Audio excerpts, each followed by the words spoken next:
Welcome back to another episode. I am Sticks. This is my best friend and co-host D-Lo, and we are Too Complex. We got a really good episode for y'all today. But before we get into the content, I need you to hit that like button, hit that subscribe button, because we almost there, y'all. Y'all almost got us to 450. So go ahead and hit that subscribe button and get us there. And also hit that notification bell so you miss none of these bangers that we drop every single week. D-Lo, my boy, we back at it, man. How was your week? Of course, as we always start off with. How was the week, man? So the week was good. But you know what I'm going to lead with today. It's funny how things change when you become a family man. Of course. I knew you was going to lead with that. Yeah, you know I was going to lead with that. You do things that you don't typically... or you didn't envision yourself doing at a younger age. Mm-hmm. So me, I don't like Halloween. Yeah. I don't think that's a secret now. I've said it multiple shows. Anybody that really knows me knows that I'm not like, I don't really like Halloween. But my wife loves Halloween, and she's indoctrinated my kids. Realistically, my oldest, my youngest doesn't really know yet. Mm-hmm. She's indoctrinated my kids into liking Halloween and being festive around that time. So, you know, in order to keep all of them happy, I indulge in Halloween activities, dressing up, taking pictures and stuff like that. And so this year we were the Wizard of Oz and I was a scarecrow. If I look like in my eyes, I look like the weirdest scarecrow ever, right? That's because you were just sitting there like this. Because I was miserable. I was miserable. I didn't want them to know it, but I was miserable. I was miserable. But you know, the things that you do to make memories for your kids so that they can grow up and cherish those memories when they get older, and you know, think the world of you, and you know, think the world of themselves and have a good time. Mm-hmm. It's just crazy how things change, and not only for the kids though, older. But for your wife, because that's something that she loves to do. Yeah, for her too. You know what I'm saying? And you know, you go of course. In order to keep the peace and keep the wife happy, you know, happy spouse, happy house. You know what I'm saying? Yep, so happy wife, happy life. No. Happy spouse, happy house. Nigga, your happiness matters too. I hate when people say that, but we're not gonna get into that. But conversation for another day. we keep saying that, don't we? We keep saying that, but you know that's what the wife likes. Of course, that's the bad word. I ain't gonna say conform, but you gonna compromise to make sure that you know the house is happy. So and of course, you're gonna indulge in it, and your daughter loves it. She loves it because she loves to dress up. She like to dress up. She like to dress up. Exactly. She love acting and all that stuff. So exactly. And then little man, he see big sis doing it. You know what I'm saying? And he probably had a good time being a lion, you know what I'm saying? So it was all good. I enjoyed it myself when I saw it on Instagram. I was like, yo, that's fire. I can't wait till I can be able to do something like that. Because I don't particularly like Halloween myself. I like scary movies. That's my shit. But Halloween itself is just like, to me, it's like did you see Benny the Butcher on Instagram? And Benny the Butcher was like, yo, it ain't for the kids no more. Women, y'all done took over. The Halloween is for women now, for the women of the street, basically. Yep. But because he said he was like, what y'all wearing for Halloween? I want to see the costumes. But of course you do. Yeah, but because they be out there. They be out there. It's a heathen holiday, man. Sure. What? Come on, bro. But I will say I enjoy seeing it on Instagram, and I was like, yo, I can't wait to do something like that because you know me, I'm silly, so I'm gonna do it. Like this year, y'all was Wizard of Oz. Last year, y'all was Scooby Doo. That joke was fire too. I ain't gonna lie, that joke was fire too. So I fuck with it, D-Lo. I know. The year before that, we was Alvin and the Chipmunks. Y'all was Alvin and the Chipmunks. Yeah, exactly. So I enjoyed it. You know what I'm saying? I know that ain't your thing, but you know what I'm saying, for us in the audience, it's fire, bro. I fuck with it. I fuck with it. Well, we'll come back to the Halloween thing though, but how was your week? Man, my week was cool, man.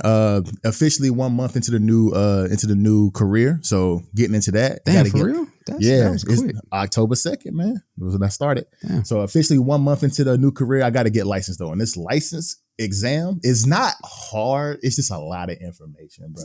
And I'm doing the practice exam now, and I've taken the practice exam 5 times, and I'm slowly creeping up to the level of where I need to be as far as to pass the actual exam. So I'm proud of myself. I I'm overloading myself. I'm overloading like a motherfucker Yeah. because I just want to be able to make sure I got it. But everything is cool. The big thing of the week though is my daughter, man. She just turned the big sweet 16, bro. I got a 16-year-old, man. I know, man. Like I told you on your post, I've watched her grow up. I know you've watched her grow up, but I've also watched her grow up, and it's crazy. It's like, dang, I'm old. Like 16 years in the game, watching somebody grow from basically something that you can hold in one hand. Facts. To now, like she's looking us eye to eye, basically, and we pretty tall individuals. Yeah, Sam is 5'9", G. Sam is 5'9", bro. It's crazy. It's crazy. So yeah, it's just, and alluding to what you just said, like being able to, I remember holding her like a football, bro, like in my hand when she, bro, and now she's like the Mario with the mushroom. Like, what are you doing, bro? Where did this come from? Right. Like you literally, slow down. What? Like you literally took the mushroom and grew up overnight. It seemed like, and it's just so crazy to have a 16-year-old, but. She had a really good 16. Her mom did something real special for her, got her some real good gifts on her actual birthday. And today, if the weather permits, we're gonna go out. I got a bunch of stuff planned for her, going downtown Seattle, doing a bunch of things with her, going to see a movie. And guess what we going for dinner, D-Lo? Cheesecake Factory. Cheesecake Factory, dog. And she hype about it. You know what I'm saying? She hype about it. You feel me? And I think it's more so it's the small things. Yeah. But I think it's more so because she's spending time with me more so than anything else. Exactly. But, it's just the connection that we have is cool. Right. Me and my daughter have a really good relationship. And that's where a lot of you women should understand that the relationship is more important than where you go. Check it. Anyway, but yeah, 100%. it's gonna be great, man. It's gonna be great. I can't wait to do it. As long as the weather hold up and it ain't raining crazy, we'll be able to do everything we do. We're gonna do it anyway because I'm gonna spend the money. So we're gonna have to do it. I got everything already planned out, reservations already made. So we're going regardless. So Sam gonna have to bear that. We ain't gonna walk around too. Just be a little soggy. It's all good. Nah, if it's raining in Seattle, we ain't gonna do a lot. We're gonna do both of the things that's already paid for, but we ain't gonna do too much walking around because I ain't got no umbrella. So we're gonna have to figure that out. And I know she gonna want to be out there in the rain. So it's gonna be cool. Spend some money to get an umbrella. I might have to enjoy yourself. I might have to do that, man. I might have to do that. But I know. How you not have an umbrella in Seattle though? I don't. Of all places, I don't carry an umbrella, bro. I don't know. So you know what's crazy? I saw something on Facebook, and this girl posed the question: Do y'all carry umbrellas? And basically, the conversation was going towards men carrying umbrellas is zesty.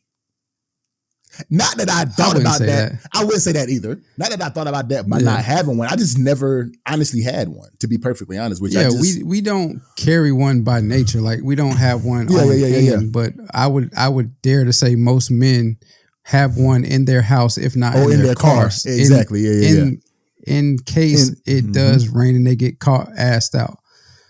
Fact. So I've just never personally had one on my personal. I've never actually paid for one. All the umbrellas that I've ever had either been company umbrellas, like with Enterprise. If we had to go outside and it was raining, we had an umbrella in the building, a few of them in the building, like Enterprise umbrellas and stuff like that. But I've never actually had my own personal umbrella. So never in my car, in the house, nothing. So, but either way, I got but we're gonna have fun, and we're gonna make it do what it do, man. We're gonna make it do what it do. Yeah. Getting back to the Halloween theme. So Diddy. Oh, I saw Diddy that. Last year, I saw that. Diddy last year was Joker. Mm-hmm. And then he did this good year Joker he got a cease. It was great. It was a great Joker, get up. He did full out. This year he got a cease and desist letter from Warner's saying that he could not be the Joker this year. So he one upped them and was Batman.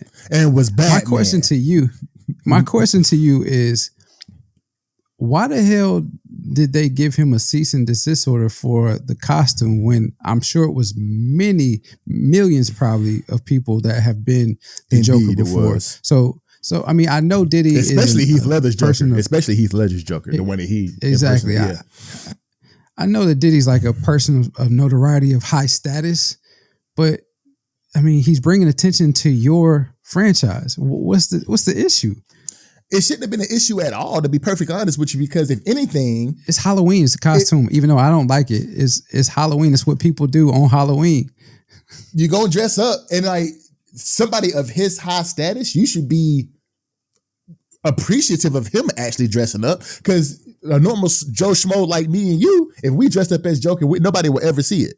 But I think it was his. Right. I think the reason why he got this, people will see it, but not to the magnitude of what Diddy did. Or what Diddy did. Sorry, I keep cutting you off. No, you good. Because what I was about to say, in retrospect to that, he put on a whole theatrical scene and did a whole basically like a movie scene of him being Joker, which was very, like the Joker that he was portraying. So it was like, right. If anything, with Diddy doing it, it's bringing more attention and more awareness to the art that y'all put on screen with Heath that he's appreciating. So why did y'all even give him a cease and desist? And whenever I saw the thing on Instagram, I was like, are they serious? Like, they gave Diddy a cease and desist? Like, what? Everybody dressed up as Heath Joker. Like, a lot of people dressed up as Heath Joker. Like, what are you talking about? But I thought it was dumb, and I appreciate him for one-upping them too, because they deserve it. I'll be perfectly honest, because it was dumb. It was dumb to me. I think so. What you just said, I did not know. So I didn't know. I mean, I knew he was walking about in LA or something like that as the Joker last year, but I didn't know he made like a whole movie scene. So that's probably why they sent him a cease and desist. Might have been. So, they're taking their intellectual property and then incorporating it into a scene of his own. I don't know, but to me, it's still dumb either way. He's bringing attention to your franchise, which you can actually profit off of, but you want to cease and desist him because of whatever reason. Is crazy. I just sent it to you on your phone. You can watch it later, but it was fire. It was like a minute and a half little skit that he put together. It was fire as hell, but you'll see it whenever you But nah, that's probably why though. Now that I think about it, it's probably why. That's probably why they sent him a cease and desist. But regardless of that, like, he probably, I wonder if he did a little scene for Batman. I haven't seen that come out yet, but it was probably gonna be fire just like that too. So whatever. I'm sure it'll come out at some point in time. Mm-hmm. Another thing before we get into it all is what the hell is going on with the NBA teams just letting James Harden pout his way out of contracts? Like, I'm all for player empowerment and all that, but this would be the second, maybe third time that he's done it to get to a better situation. He did it definitely in Houston, and then now with Philadelphia, and each time he's moved to a contender. It's crazy. How long are they going to allow him to do this? Well, I mean, did he do it in Brooklyn too? He might have pouted his way out of Brooklyn too, but either way, because I feel like the last three teams that he was with. I forgot about Brooklyn. Yeah, I think the last three teams that he was with, from Houston to Brooklyn to now the 76ers, he's literally, I don't feel like playing. I don't like this team. I don't like the coach. I don't like the owner or the general manager. Me and Embiid don't get along. Like, bro, like, he's just acting like a punk. Like, I don't know, bro. And then he holds out. And then tries to force the hand that's feeding him. And good thing for the Sixers, they didn't allow him to do it, first of all. But it's just like, I think a lot of it is the organization just not wanting to deal with the bullshit. And they would much rather just part ways than to keep him on the roster and let him sabotage the season, or sabotage, whatever the fuck they got going on, sabotage the team. So, but it's like, he has very low accountability for himself. To be perfectly honest, like, you're asking for a lot, and then when you get it, there is at some point that you don't show up, and then whenever you catching the backlash, all of a sudden you want to, I don't like it here. I don't like how they're treating me here. And just getting sent somewhere else. Like, I think it's whack. And like you said, he goes to a contender every single year. Like, he went to Houston when they had Russ. Then they went to Brooklyn when they had Kyrie and KD. He patted his way out of both of those. Then he got to the Sixers, and then he had Russ Embiid and CP in Houston. Facts, he did. That's right. He had Russ and CP, and then he left KD and Kyrie. Now he leaving Embiid. That was a contender last year. And if I'm not mistaken, I'm not 100% sure, but I think they went to the Eastern Conference Finals, or they went to the second round. And then last year, last year they went to the second round. They lost to Miami. Okay, that's right. So that's right, because Miami went to the finals. No. Miami went to the finals against Boston. Yeah. So they lost to Boston, didn't they? No, I think they lost to Miami. I think you're right. We have to look it up later. But they went to the second round, and of course, just like on script. He was going I off think in they the lost first to couple of Boston. games. They might have lost to Boston, but he was going off the first couple of games, but down the stretch, he starts to tailor off in the playoffs as he does every single year. So like he's known as this great regular season player that's going to give you 27, 28 a game, maybe eight or 9 assists and 5 to 6 rebounds. They lost to Boston. They lost to Boston. Okay, good. All right. So, but it's like, nigga, when are you going to just, like you said, I agree with player empowerment too, but it's like, bro, like you just being whack at this point, to be perfectly honest with you. I was never really a fan of Harden. I appreciated his game and what he did when he was in Houston and, you know, the player that he is, but to me, it's just getting whacked that he just, like. Right, just pouting, right? Is he like Ben Simmons times 10, times 100? Because I mean, this would be the third time he's done it. Yeah. He's Ben Simmons. He's definitely Ben Simmons on some kind of drugs. He's Ben Simmons. I mean, I think the difference between the Ben Simmons, Ben Simmons situation is Ben Simmons has it seems like he has had performance anxiety, which James Harden doesn't have that. Not at all. But yeah, Ben Simmons held out and forced the hand for Philadelphia to trade him to the Nets. But I think Ben Simmons is one of those situations where he was a part of the process, and shout out to MB for sticking through the process, first of all. But he was a part of the process, and he did kind of pout his way out and held out, but you see how the first how many games has it been so far? 5, 6 games of the season. Ben Simmons been balling in Brooklyn. So I'm saying it seems like he had performance anxiety, but now he's gotten over it. Yeah. But I think if you want to make that comparison, I mean, James Harden is way worse. I would say way worse than what Ben Simmons was. You know what I'm saying? But Ben Simmons held out for a whole year though. Like didn't play at all. Was like, nah, fuck it. I don't want to play with y'all, so y'all gonna have to send me out. But James Harden to play the season, bomb in the playoffs, and be like, all right, I don't want to fuck with y'all no more. So I'm just not gonna come to practice. I'm not gonna come to workouts, and y'all gonna be forced to trade me. And I'm gonna come back overweight or appear to be overweight with the bodysuit and all that stuff. Tell you about that boy. That was real. A clump suit. He come in wearing a clump suit off them honey buns, boy. Like, come on, bro. Like, it's crazy. But he definitely Ben Simmons on times 10, dog. 100. For real. It's just crazy. It's just crazy when I saw that. I mean, because to the Clippers of all teams who already have Paul George, Kawhi Leonard, who when they're healthy, they have again. Russell Westbrook has found his stride again, and now you add James Harden to that. They have scoring all over the court, and then they have the pieces there as well. Norman Powell coming off the bench. Yep, it's looking good, man. They looking good. Height, If they can put it together with those four, this is the same thing we was talking about with the Suns. If they can put it together with those four on the court at the same time, they're gonna be tough to beat. Especially if James Harden, if they get to the playoffs and James Harden actually performs, like that's to be perfectly honest, that's all James Harden is missing is a ring, and he is a first ballot Hall of Famer. I mean, really, if they get to the playoffs, but if they get to the playoffs and one of them perform, Kawhi until he shuts it down, it's pretty unstoppable in the playoffs. Mm-hmm. Since the pandemic, when they were in the bubble, Paul George.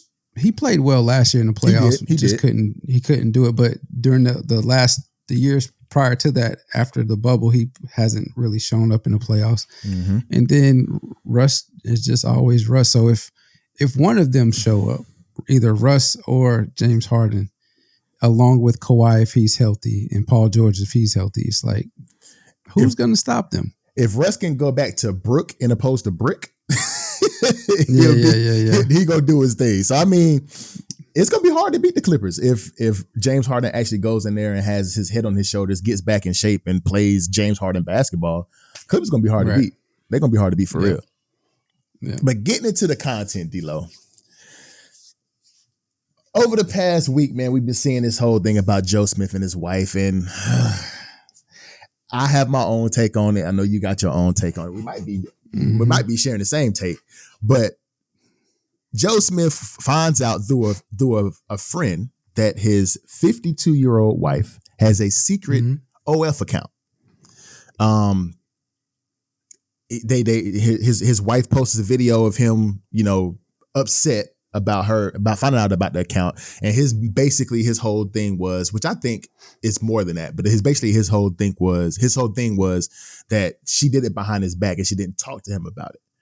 And she has her own arguments about it. But D-Lo, how do you feel about his wife having a secret OnlyFans account behind his back to quote unquote help the financial situation that they have going on in their household? So before I get into it, I want to say a couple things. One, I don't know how secret it is when she was, or it's been perceived that she was an adult film star before. Two, I can't really the internet has done a great job of making me really second guess what's real and what's not real. With all these skits that go on that seem to be real, but then you find out it's not real. I originally thought this was a skit just because of a reaction that Joe did towards the end when she was like, well, now you know. And he was like, it was just real actors. Like, yeah, now I know. It's like, bro, is this real? But anyway, so how I feel about it is it really depends on, but you always hitting that desk. Always hitting the desk, bro. Yeah, because you trying to put your leg up and whatnot, and you look like you're a distinguished gentleman. Anyway, so me personally, I would be livid finding out my wife had a secret OnlyFans page, even though I know my wife would not do anything like that. If I was in Joe's shoes, I would be livid. However, for Joe, I think it depends because, like I just mentioned, his wife used to be an adult movie star. And so, or at least the internet has suggested she used to be she said it herself. Star. Okay, so there you go. So it's out there. She's an adult film star. So him coming into this situation, knowing what she was prior to now, even though she may have retired from the industry up until this point, you got to chill out because you knew what she was doing prior to you all getting married. And I've said it multiple times on this show. You have to know who you gotta, you know what I'm saying? You have to know who you're dealing with. You can't expect that just because you have a baby with somebody, which I don't think is the case in their situation, or get married to them, that they're automatically going to change because you inject either one of those new situations into the relationship. It doesn't go like that. They have to, one, want to change. And then two, if they do change, if some situation, some dire situation, some situation that brings about some adverse situation comes about, they're going to revert back to who they are and what they know. And if it's been suggested that they are having money issues, and if Joe Smith isn't providing the money, and she knows how to get money and how she was getting money back in the day was doing what she used to do in the adult industry, of course she's going to revert back to that. So I feel like he should be livid. He shouldn't be livid because he knew who she was. However, me as regular, no pun intended, regular Joe Schmo, and me and my wife, if I found out she had a OnlyFans page and she hasn't had a history of being in the adult industry or doing things like that before, I would be pissed because yes, you didn't talk to me, but first you didn't talk to me about it. And then secondly, this is not you. Why are you on the internet selling your body, essentially selling your soul to make a quick buck? So, I mean, that's how I feel about it. What about you? I mean, it's definitely selling the soul because if you think about how women are perceived in society with OnlyFans accounts and how people talk about them and how women have come out and talked about their struggle with stopping OnlyFans and getting respect in the community and getting a regular job and, things of that nature. It's hard for you to break that stigma that is placed upon you from being on OnlyFans. And because everybody know it's crazy because OnlyFans or doing anything in the adult industry. For sure. Because not even adult industry. If you just on it, if you known to be on the internet shaking your ass or whatnot, like you have that. Brittany Renner is a great, for sure. You know what I mean? Like, I mean, she publicized her, not to overtake your part, good. I apologize. But she publicized her sexcapades in a book. But then before that, she was super open about it, doing all kind of things. And now you see her on Instagram and on social media and on these podcast runs that she's doing, basically talking about how hard it is for her to find a man that values her for who she is, but she knows she's going to find him. I mean, I hope she does it for her sakes, because I think it's starting to take its toll on her mentally and psychologically. But it's going to be tough because all men now, they see you as is an object because of how you objectified yourself in all of your interactions online and in books that you've written and published. Exactly, because it's funny because she's looked at as like final boss dot. It's kind of crazy. So it's gonna be. I hope she finds it, but it's gonna be hard. But it's like, so like OnlyFans is like you, like D-Lo said, like you selling your soul, because once you get out of that and you realize how bad OnlyFans is for you and your character and your persona, like it's hard to step back into reality and have that respect. You know what I'm saying? But just like you said, bro, she was in the adult industry. She did a interview with TMZ. I don't know if you saw it. And she was talking about the reasons why she did it. Now, I'm going to go in a different direction and say that I can understand having to figure things out whenever your spouse is not doing it for himself. Because in the interview with TMZ, she was talking about how so just to give a little backstory about Joe Smith, number one overall draft pick in 95. Over his career, he has amassed over $60 million and completely blew that money to the point where now he's $250,000 in debt. And his wife, Keisha Chavis is her name.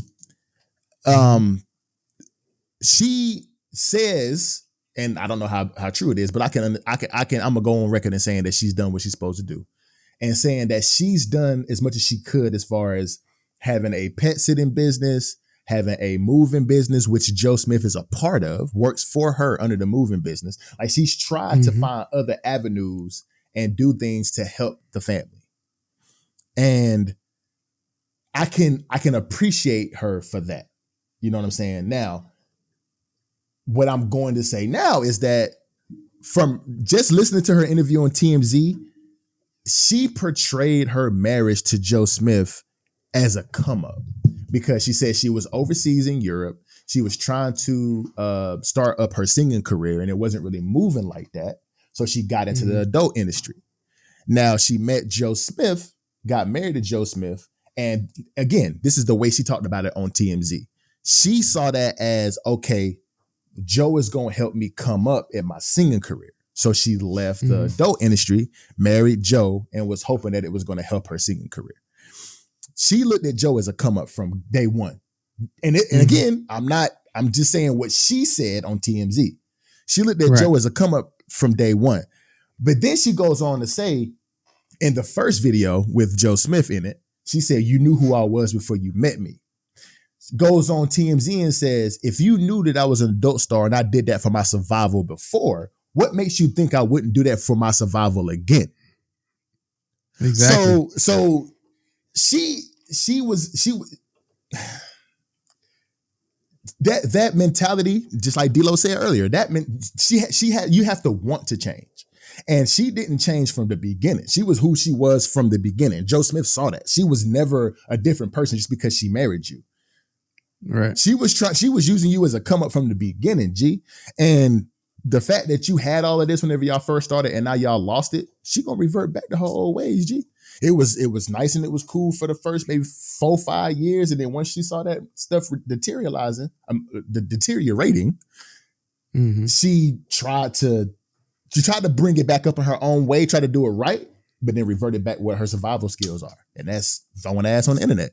Not only is she doing it on OnlyFans, and she claims that she's not doing it with she's doing it by herself. She didn't got no men on there. They're not doing any explicit things. She just, everything on OnlyFans is explicit, but she not really. Well, true. Not everything on OnlyFans is, but that's how. Because you remember they tried to go legit. Yeah. They tried to go legit for a minute. Out the adult industry. Yeah, they did. But that's how OnlyFans is perceived, though. It's right. That's how it's perceived. 100%. As explicit. So she said that she doesn't have any men on there doing anything with her. It's just her by herself and showing her body, which is demeaning in itself. But she's also promoting on Twitter, especially being married, and I'm just gonna say this, and also being 52, like, I'm sorry, but you passed that time, player. Unfortunately, it's plenty of adult actresses that are in her age range, but I'm not saying it makes it right. But they actually hardcore with it though. Like they actually out there. They not on OnlyFans, you know, but they might be on OnlyFans. But at the same time, even they are past their season too. You know what I'm saying? Now they got titles on these websites that's like granny type shit. Like, you know what I'm saying? Like that's what they have on, that's what the title of the video would be, with like granny titles type shit. Different strokes for different folks. Exactly. So it's like she also, what I was saying was she's also promoting FaceTimes and video calls for a certain amount of dollars, and the more you spend, the more you see on Twitter. So it's just, but in her defense, she's doing it for her survival, but to hide it from your husband and do it behind his back. Cause she was trying to make it seem like also that he found out from a female friend of his, which he was involved with. Now that I honestly don't believe that. I think she's saying it to make her case and to avoid accountability for what she did. But and I'm of the belief that a lot of opposite gender friends aren't really friends at some point, because at some point some things can go down if the right situation occurred. So I can kind of understand where she's coming from there, but I'm gonna, since I don't have any evidence, I can't say that's what he was doing. But it's just a fucked up situation, bro, because I would be livid if my lady behind my back was on some OF, and that's not her character either. You know what I'm saying? And I'm like, bro, and that's my point. I would be mad too. That's the point I'm trying to make. That's the point I'm trying to make is if they've done it before, then you can't be too surprised if they resort back to that in the future or present. For sure. But if they haven't shown that to you in the past, or you didn't know about it, now if she was hiding that coming into their marriage and he's mad now, then I can understand the reaction that he's given. But he knew coming into their marriage that she was who she was, exactly, and what she was capable of, and he's acting like this. I mean, I guess he thought like she moved past it, but like I said, when you face adverse situations, it brings out who you have been your entire life, or whatever the situation is that you're in. It brings out that person in you. And Luda said it best: can't turn a pro into a housewife. Pros don't act right. You know what I mean? And tooting is the oldest profession known to man. That's in the Bible. You have toots in the Bible. So I mean, and women have always, as long as written history, they've always utilized their body as a method to pay the bills. And so men oftentimes will pay whatever to see or do things with women that they desire. And I'm not knocking her for taking advantage of what God has given her. I mean, all I saw was her face, and I didn't go search for any of her old videos. I didn't know her industry name, but it says her performer's name was Yastin Penn Davis or some shit like that. That's what it says. That was her name. Okay, whatever. Yeah. So I mean, I can't. She mentioned the reason that she was doing this because they were behind on bills, and so she resorted to what she know best and what she know is hot right now, and making a lot of women millionaires. Realistically, bad. What was a girl named Bad Bobby? Bad Barbie. Bad Barbie. Bad Barbie. Bad Bunny is the singer, the rapper. Singer. Yeah. My bad, bro. My bad, bro. She says she made $50 million in a year, and she doesn't even really first year show much. The moment she turned 18. First year. Yeah. So I mean, she's just doing what women have been making a lot of money on, and so people have called me a simp on our platform for some of my takes and how I defend women at times. Simp? That's not simping. Simping is paying to see these women when you know, like, you have no chance of even touching her, seeing her in any regard other than through the internet. So, I mean, listen, tooting is the oldest business in the world. And I'm not saying that she's a toot, but, you know, the sex industry has been around for a long time, bro. It has, man. And, you know, again, my last take on it, I'm a just piggyback off of what D-Lo said. Whenever you are who you are, and you have to understand who you're dealing with prior to you getting into the situation. And she did, like she said, she did what she had to do for her survival, and she reverted back to what she know. So I can't blame her for that, but I also can't blame Joe Smith for reacting the way he reacted, because it was done behind his back, not of what she did, because he knew who she was, like she said, but it was done behind his back. And as his wife, I feel like she should have came to him like, yo, like the dog sitting business ain't bringing in the money we need. The moving company ain't bringing in the money we need. I got to go back to my survival technique and go back to slanging this dang right here, this body. I got to. And he could have gave his 2 cents if he didn't want him to do it, yada, yada, yada.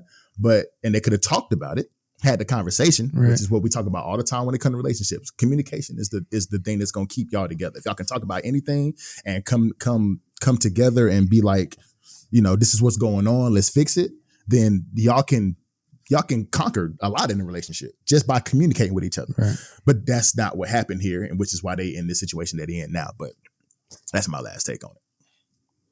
Yeah, I don't want to leave this conversation without again mentioning that it still could be fake and just trying to bring attention to her OnlyFans page. I don't know, but again, that's what the internet has done to me. It has conditioned me to like second guess if something is real or not, which, hey. I mean, and I'm not naive enough to believe that everything I see on the internet is real. Just like the girl they supposedly got bricked in the face. That shit was a fake. That shit was fake for what's the name? For GoFundMe money. But this situation right here, it may have some theatrics to it. I think he was genuinely pissed off about her doing it behind his back, but I think she videotaped it for promotion. But I think his reaction was genuine, honestly. And I think that in itself is diabolical. Diabolical. It's just almost as diabolical as damn Jada Pinkett Smith using her husband for promotion for some shit that she got going on. Crazy. And as you said last week, we see how that went for her. Anyway, moving on, bro. TikTok food critic Keith Lee has sparked a great debate and a lot of chaos in the Atlanta food scene after he took a food tour to the city and gave subpar reviews about the customer service and crazy rules that happened with Atlanta during the weekend. Sticks, what is your thought on all of the beef and chaos and backlash that the restaurants have fired back at Keith Lee for his reviews? So I know I asked a lot of questions there. Nah, you good. You good. Nah, you straight. So Keith Lee, I've taken in a little bit of his content prior to us talking about this topic, and I think he's a food critic. He's gonna go eat at these restaurants, and he's gonna give his honest opinion about the food, the service, you know, how his total experience was. And he's amassed a huge following on TikTok doing this. And 14.5 million followers, G. And what he does is honestly good content. It's honestly good content. Mm-hmm. I think the restaurant that he's getting the most backlash for is the Old Lady Gang restaurant. Which is Candy Burris' restaurant. Exactly. And the video starts off as people have been telling him about the restaurant, and he's been, Candy actually asked him to come eat at the restaurant. And he was like, okay, cool, we're going to go eat. So what he did was he sent his family in first, and his family went in and said, hey, do y'all do takeout? And they were like, no, we don't do takeout. So, all right, cool. Well, we would love to eat here. What's the wait? And they said it was like, I think they say 2.5 hours or something like that, or something like an hour and a half. An hour and a half. There you go. The wait was an hour and a half. So they left out, came back and told Keith, hey, the wait is an hour and a half. Do you still want to eat here? He was like, yeah, well, I'm going to go in there and see what's up. He walks in and they see him immediately. Like they attempted to see him immediately. He said, oh, the wait to be like 5 minutes. We got you. Don't worry about it. And he was like, you know what? I don't even want to, what I'm saying? My family came in here early. Y'all said it was an hour and a half. I'll walk in. All of a sudden it's 5 minutes. Y'all don't do takeout. I wanted to come in here and do an honest review. You know what? Thank y'all for the service. You know what I'm saying? Thank y'all for allowing, for wanting to seat me. But I think I'm going to go eat somewhere else. You know what I'm saying? But thank y'all. Mm-hmm. I appreciate it. He said he took some pictures. He was talking to people. He was kind about it. But people in the community didn't appreciate what happened in that back and forth. So, but me personally, I'm on the side of Keith. Honestly, I would have did the same thing. If I was of his stature on social media, and or if Too Complex was of that stature, right? And me and D-Lo send somebody in to go say, okay, cool, go see if we can go ahead and get a table. And we didn't want to go in at first because we didn't, he would have caused a scene like what she did. So I send my people in. And they say, oh, no, it's going to be like an hour and a half. And then all of a sudden, me and D-Lo walk in and they say, oh, no, we got y'all. We're going to let y'all sit. We got to just hold on. Give me 5 minutes. Nah, me and D-Lo, we out. I would be. Yeah. I don't know if D-Lo would be. I'm pretty sure he would feel the same way I feel. But I'm like, nah, I'm out. Because my wife, my kids just came in and y'all said an hour and a half. And then all of a sudden, me and him walk in. Now we can get seated immediately. That don't make no sense. Mm-hmm. So I would have did the same thing he did. And the backlash, I think, is unwarranted because he wasn't like rude about it. He honestly paid his respects and said he would have loved to eat there and gave a review for Candy. And Candy came back and did a response and said she would have loved for him to eat there. And she apologized to Keith about it. I think the backlash is unwarranted and he shouldn't have got the backlash that he's gotten for that. But I appreciate the brother. What you think, D-Lo?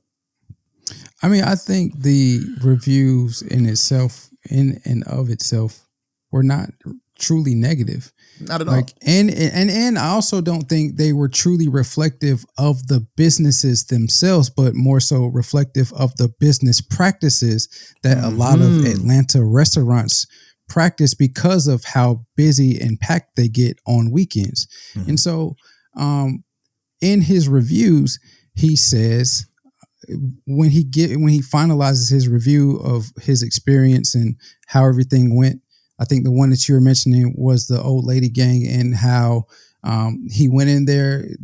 His family went in there. They said it was going to be an hour and a half wait. And then when he went in, he took some pictures and whatnot. And then they said, oh, it'll be 5 minutes. And the girl was like, well, I called the people that were in front of you all, but they didn't answer. So that's how I'm able to get you that seat. And he said, well, nah, it's okay. I don't want to, I'm a paying customer just like everybody else. I don't want any special treatment. Mm-hmm. So he actually had this in his review. Like it was a video of him. He was recording that interaction and he was like, I don't want any special treatment. So I'm just going to go, somewhere else. And then, with other restaurants, he was having the same experience. It was, they don't do takeout because if they do takeout or call in orders, as well as have the amount of patrons in the business, as they do on the weekends, it would overload the kitchen and then they would be slow, not only getting takeout orders, but also getting people that are actually at the businesses their meals as well. So that's why they don't do takeout orders. Mm-hmm. But when he finalizes all of his critiques, he finishes by saying, my interaction and my experience in this business is not indicative or reflective of those communities. I don't want any of my followers to go to social media and tear down these businesses because how I experienced it may not be how you experienced it. Don't go to and Google, I know put no reviews in, right, no bad no reviews like that. So for me, like, yeah, he was given his experience, but it wasn't truly a negative review because he kind of softened it with, listen, I understand I'm visiting this place. These are locations that people have told me to go to. I tried to go there. I just wasn't able to have a great experience because of that. And so therefore, this is my opinion on the rules that are in place for these different businesses in Atlanta. And I understand that businesses run how they run and make their profit how they make it. But just because I had this experience doesn't mean you all don't need to go try them out, because they very well could be good. I just was not able to do it. So I do also think the backlash is unwarranted. But the backlash really comes from people, because in this particular Atlanta food tour, the negative reviews seem to come against what seem to be Black-owned businesses. And so the backlash is coming from, he's tearing down Black businesses. Now listen, I understand the space of, we have to protect Black businesses because we don't have many Black CEOs. We don't have many Black-owned businesses as there is. I think in the grand scheme of things, is maybe less than 1% or so businesses are Black owned. It might be a little bit more than that now, but the reality is it's far and few in between the amount of Black owned business that we have. So I understand that, but we aren't beyond being held accountable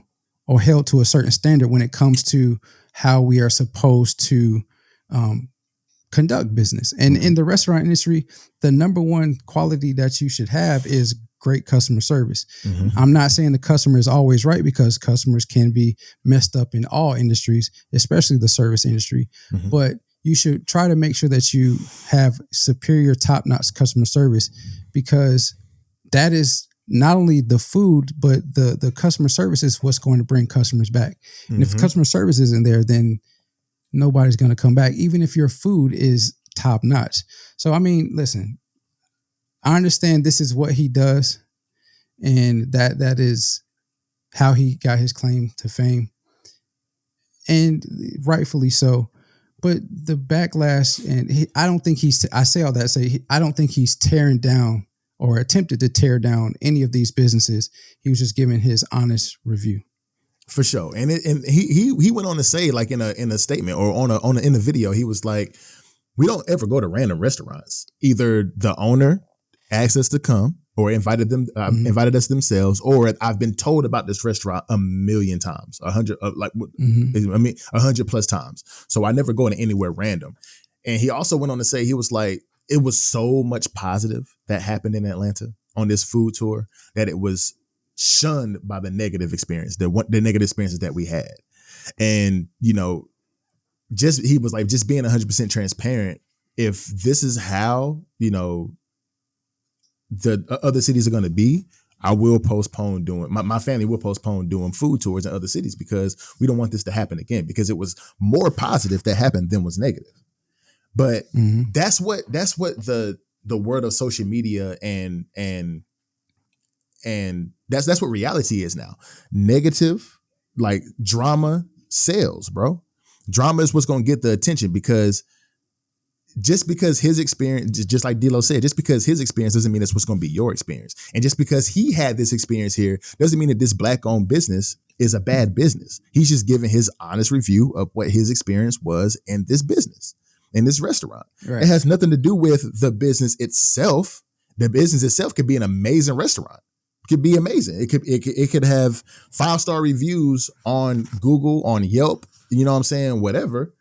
But his experience wasn't the experience that everybody else experienced, and it shouldn't be your experience if you go there for your first time. It was just his personal experience. So that's not him breaking down the Black community or Black-owned businesses and not supporting Black-owned businesses. That's just him saying, this is what my experience was. Right.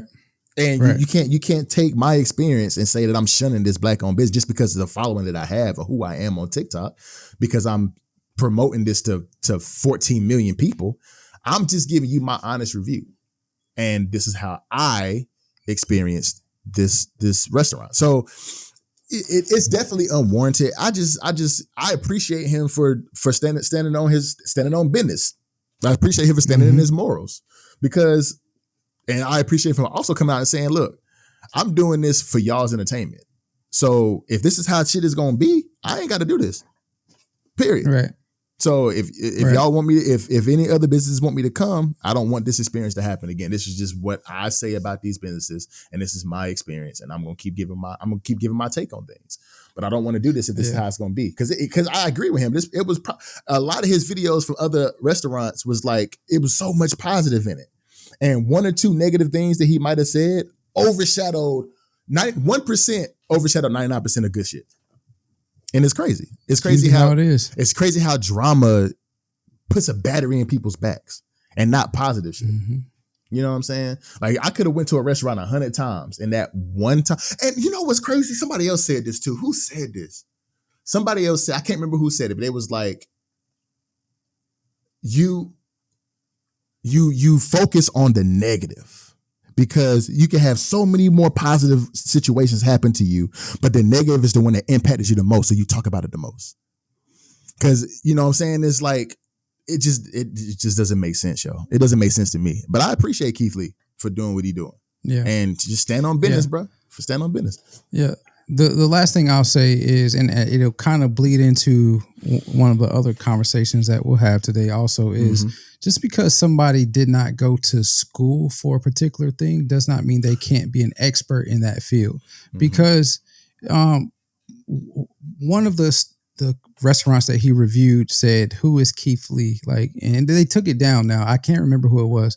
They took that down, where they was like, "Who is Keith Lee?" Basically saying he has no training to be a food critic and whatnot, and so a restaurant critic and all that.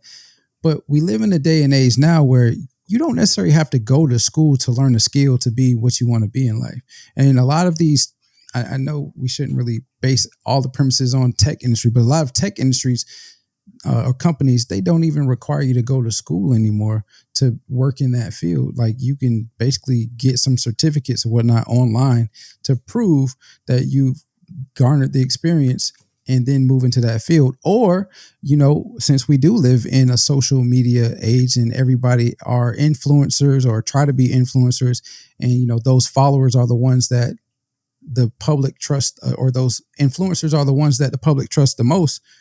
That's where they got their experience. That gives them the power to become, in Keith Lee's instance, a food critic or a restaurant critic. So I think we have to take away that misnomer that just because you didn't go to school, you can't possibly be an expert, or, like I said, in Keith Lee's instance, he can't be a food critic. We got to take that away, because it no longer applies. We don't live in that world anymore.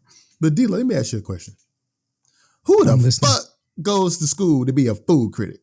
Now, well, I mean, it's not necessarily a food critic, but they go to school for the culinary school to learn about how to properly prepare food and how this setting should be, so and so. I mean, there are things that you do that give you the skills to be a food critic. Being able to prepare the food ain't got nothing to do with your taste buds and nothing to do with your experience that you experience as a person. Ain't got shit to do with that. That's true. If you going to school to be a chef, you going to school to cook the food. The critics is going to taste it and be and give you their experience that they had in your establishment. That ain't got nothing to do with culinary school. A critic is a critic. I mean, that's a person who has an opinion. You can't go to school for an opinion.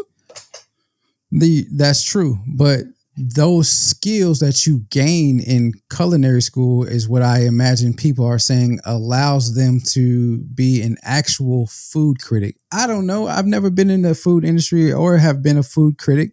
I've never done anything of the sort. I do know that there are a lot of people in various industries, not just being a food critic, but in various industries where somebody's critiquing the work of others, where they say, well, he hasn't had this type of training in order to critique in the fashion that he does or to garner the attention that he has gotten. So, I mean, we just need to take that away because we don't live in that world anymore. Anybody can be anything that they want to be just about as long as they put in the time and effort. You are what you do on a continuous basis. And so what he has done for the last 2-3 years has gone to different restaurants, small restaurants or family restaurants usually, and critique their food. And usually he gives a positive review, and it boosts their sales and the attention that they get for the store. Just so happens this time he talks about his negative experience, and now people want to say, "Oh, well, who is he? He doesn't have the expertise to be a critic." No, man, we got to get out of that. I agree with you. And because I'm going to go on record and saying it, I don't know if this is true. This is just my personal opinion, that not all critics have professional education, to be perfectly honest. Because whenever you're a critic, you're going off your senses, what you taste and how you feel. Period. It's your taste buds and your emotions that you gathered from that experience that you had. You ain't got to be Gordon Ramsay and be a chef just because you know how to prepare the food and what seasoning is supposed to go here and what garnish is supposed to go there and how to make it look presentable. It's about what you taste and how you feel in their establishment. How was the good food and did you get good service? That's a critic. Anybody can be a fucking critic. Because it's somebody that's going to say, okay, this was delicious and the food was good. You should go visit this restaurant. The food was good and the service was good. Go visit. I think you'll have a good time. That's a critic. You ain't got to have professional education to do that. Period. 100%. And he was a martial artist. He was a mixed martial artist before he got MMA, into he was in MMA before he got into the YouTube the TikTok critic space. But bro, Sam could be a critic. She'd probably be a damn good critic too, because she might need to do that. But anybody can be a critic.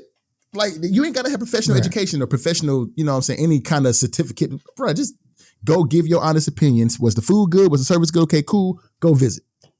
Bro, man, talking about who is he? He's somebody on social media with 14 million subscribers or 14 million followers. That's who he is. Do your establishment got 14 million followers? Do your social media got that many? I bet it even got 1,000. So he has a following. He has a platform. He can help you. So don't bash what he do and ask who he is. He is somebody who has a platform and a following that can help you. Period. But yeah, I'm sorry, that was just my rant. I ain't mean to go off like that. No, you good. I'm glad you did it. My fault, bro. Do as you do. But anyway, moving on from Keith Lee, going into Brandon Marshall. Brandon Marshall is in the social media and the news for a couple of different things, but the one we're going to talk about right now is the breakup of the I Am Athlete podcast. And this is a podcast that I particularly enjoy and I know D-Lo enjoyed too, because we both athletes and we love the conferences that they had about. We both podcasters. We both podcasters now, right? And we love the conversations that they had about athletes in general and social things in general as well, because just coming from an athlete and their perspective. And we kind of, most athletes share most of the same perspectives as far as, what goes on in the sports world and also what goes on in the world in general. And he came out and saying that the breakup was, I'm going to go on the record and say it was messy and he is in big debt about it. So D-Lo, how do you feel about what Brandon Marshall is saying about the breakup of the I Am Athlete podcast and how everything has transpired to this point? I can't say that I feel sorry for Brandon Marshall. Okay. And the reason that is because as a fellow podcaster, I know what it's like to get on here, to make content that's entertaining, but to not get too far away from yourself and the things that you say at the core, who you are as a core. Mm-hmm. Because in creating content on an ongoing basis, like I Am Athlete did, or like we do every week, or, when we start to pick up a bigger following, maybe even going on other podcasts to, talk about the things that we experience or, just do that. You create a lot of content. And so in that, you say a lot of stuff that you actually mean, but you probably forget that you have said. And so the reason I can't feel sorry for Brandon Marshall in this situation. Even though losing that the amount of money that he said he's lost definitely is unfortunate, and I don't wish that on anybody. But on Tyreek Hill's podcast, and I don't even think he remembers he did this or said it. I'm just going to say he didn't.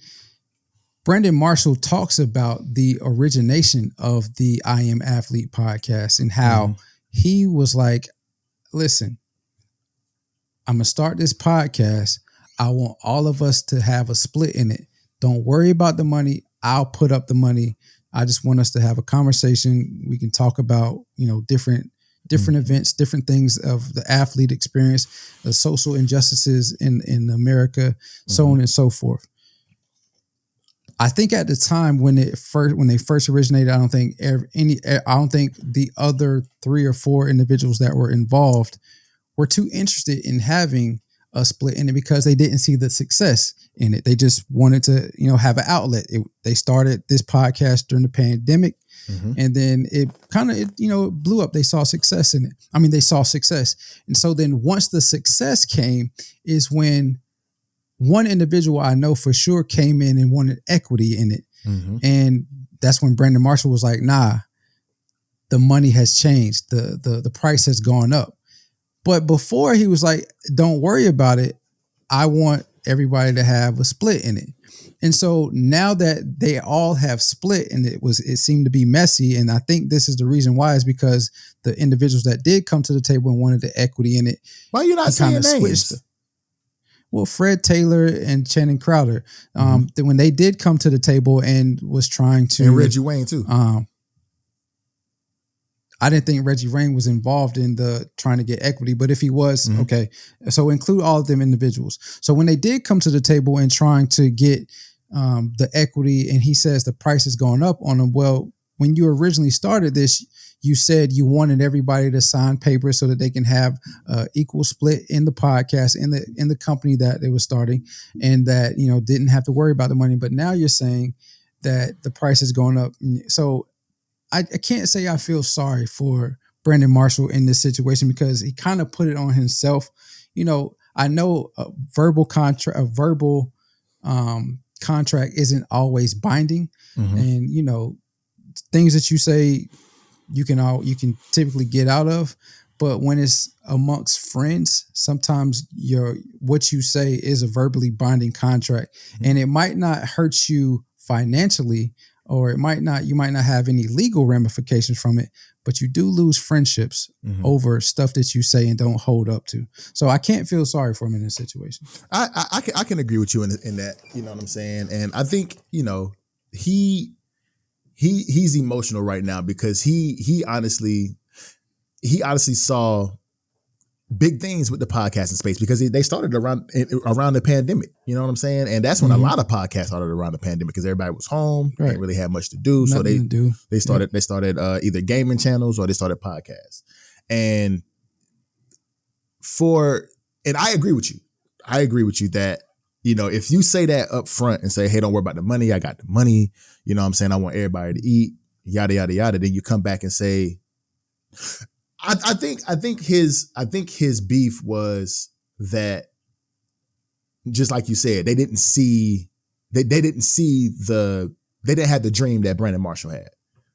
They didn't have they didn't see that it was going to blow off and that it was going to blow up and take off the way that it did. So they didn't see the dream. They didn't see the vision that Brandon Marshall saw. So they was like, don't worry. Whenever he was like, don't worry about the money, they was like, all right, cool, because I don't think it's going to blow up anyway. But then whenever it actually blew up and they saw that they were starting to get sponsorships and they were starting to gain followers and starting to gain traction and starting to, gain notoriety in the podcast space, now that they want to have some equity stake in the company, Brandon Marshall was like, well, nah, you ain't believing my dream 3 years ago. Now all of a sudden, but if that's the case, then make sure that you reiterate that after nobody, or emphasize that when nobody, take stock into what you're saying. Say, all right, well, listen, I try to let you guys get in from ground zero. That's not what you wanted. All good. Now, if you try to come back later on, then it's going to be a price. I don't think that was that was explained it wasn't relayed to those It could have individuals. been. Because Yeah. if it was, then I don't think this would have been a case. Or, I don't think this split, it may have still happened, but I don't think it would have been as messy to be like, okay, understand, we'll just go start our own thing. And, For sure. Because everybody benefited from this situation. It seems like other than Brandon Marshall, because the show that spun off from this was the pivot, and then they bring in Ryan Clark, and now it's like they're above I Am Athlete. So I mean, even though they didn't take heed to what he was saying initially, they did benefit from it now, and they didn't have to pay anything into or pay anything to gain equity into it. They could start from the ground up with their own thing. And now I don't know what they got going on. Like Shannon Crowder has new teeth. I'm saying like it's all kind of stuff that they're gaining now from being their own entity and starting their own thing. So I mean, listen. I mean, from my perspective, I totally agree with you. You got to reiterate that communication is key, 100%. Like, just like talking about business. So we're talking about business and relationships. Communication is key. Business is a relationship, so communication is always going to be key. So if you tell them up front, don't worry about the money, I'm cool. You also got to say, you also got to come back and like D-Lo said, hey, you ain't believe in the dream. That shit is up. I wanted you to get in from the beginning. You had the opportunity to get in from the beginning. Now all of a sudden we up, and now you want to all of a sudden get in and have some equity stake in this entity. Then, but see, it's like this though. So a lot of this came out on Freaky Friday with Cam Newton, and Cam even was like, if I felt like I'm a part of this entity and I help this entity grow, I should feel like I'm entitled to some of that. You know what I'm saying? Regardless of what I put in from the beginning. Entitlement is what get us a lot in trouble. Entitlement is what gets us in trouble. I was just about to say that. Entitlement is the problem in the situation, is because you didn't put in for the entitlement that you have right now. You know what I'm saying? Well, you did. You put the sweat equity in. You put the sweat equity in. Agreed. But I think the issue, finish. I'm sorry. I keep interrupting you. So you can't finish your thought. But I can see both. I can honestly see both sides. I can see Brandon Marshall's plight to say, look, I know I said this, and now I think he's very emotional because of the debt that he's in, because the number is crazy. $12 million is crazy, and he's in $12 million in debt, and he felt like a lot of that could have been. That blow could have been softened a little bit if his boys on the podcast would have helped him, because they're all very, very notable NFL players. Reggie Wayne was a great receiver. Fred Taylor was a great running back. Shannon Crowder was a great linebacker. Like, they were all really good players in the NFL, and they all have made pretty good money, but they just didn't see the vision that Brandon Marshall saw, so they won't really worry about putting the money up at first. If you're going to put it up, put it up. You know what I'm saying? But now with the sweat equity that they've put in, and they saw what's going on with the podcast and how it was growing, they were like, well, this is what I feel like I deserve, because I've helped this platform grow. So, I mean, I can see both sides, and I can see you want to get in. I'm gonna stop in a second. But I can see both sides, but it's like communication, bro. The communication is always key, bro. You got to make sure that you talk these things out, especially in business. It's got to be business before business separate from personal. I know these your boys, but in this business situation, you got to put things on paper, and you got to make sure that everybody understands what needs to be kicked in to get something out from this situation. So that way everybody doesn't have any surprises coming from at the end when everything's actually pop off. So I can see both sides. What you got going? What you got, D-Lo? No, I mean, I just think money is always when you lose it, losing money is always a hard pill to swallow. It's always a great lesson to learn from. I think if he may say now, because he's in his emotional state, they also may say the same thing. I think he would say he wouldn't change a thing. He would do it the same way. But realistically, I think if he was able to go back and do what he said that he started to do, but nobody ever actually came to the table to do, is sign the paper, draw some paperwork up and have everybody sign it. That way you have that legally binding contract. And so now if they believe in it so much, then they sign their name on that paper, then you can have whatever it needs to be drawn up on the back end and say, all right, so you believe in the business enough to sign your name on the dotted line. This is what is going to entail for you to receive kickback from this. Or if he wanted to, stay with how he originated the whole idea, I'm going to give you all this percentage of the business. I'm going to always have the majority stake, but you all can have this portion of the business. You can work that off by appearing on the show a number amount of times or just being a part of the show. You said earlier, good businesses, business and relationships are both good.